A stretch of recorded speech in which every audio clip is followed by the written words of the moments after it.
Hi guys, welcome back to my channel.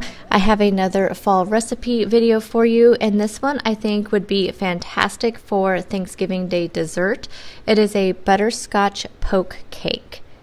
So let's get into the recipe. So you're going to need 1 box of a sugar-free cake mix, 1 can of pure pumpkin puree, 1 box of sugar-free instant butterscotch pudding.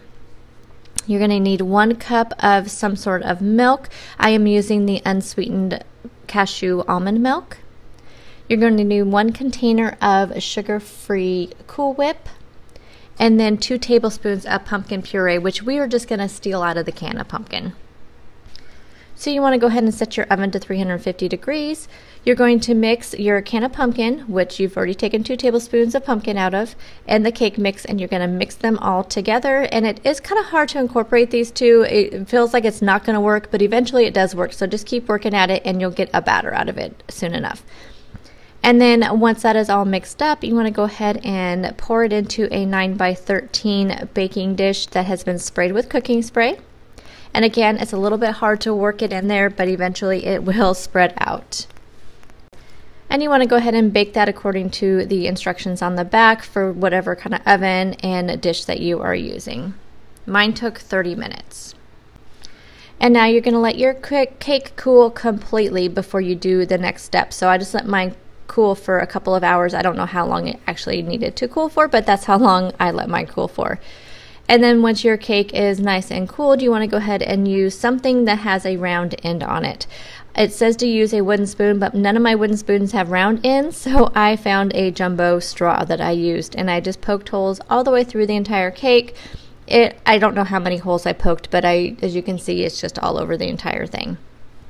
And now you're going to go ahead and prepare your pudding.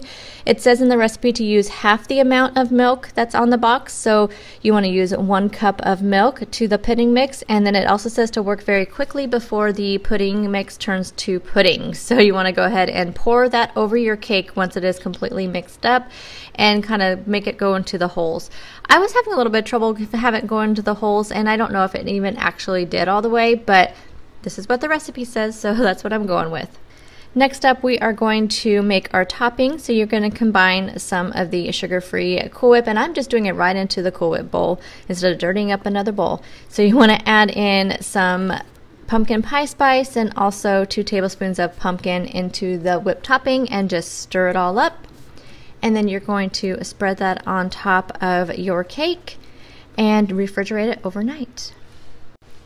I cut my cake into 15 servings, and here is what it looks like. You guys, this is super, super good. Now, I have to tell you, the butterscotch gets kind of lost in the pumpkin flavor, so I really could not taste the butterscotch, and I honestly don't know if it went into the holes or not. But this cake has an amazing flavor. It's very, very moist, which I'm thinking is from the pudding. So I do recommend this recipe. It just doesn't have a real strong butterscotch flavor. So for those of you that are looking for that, this definitely is not the recipe for you. But I will be making this on Thanksgiving Day. I think it's going to be a big hit, so I do recommend it. I will have the original recipe down below in the description box, and I also have all the ingredients that I used and also the smart points for 15 servings. So thank you all for watching, and I will see you in the next video. Bye guys! I don't know why you make me shine like a star.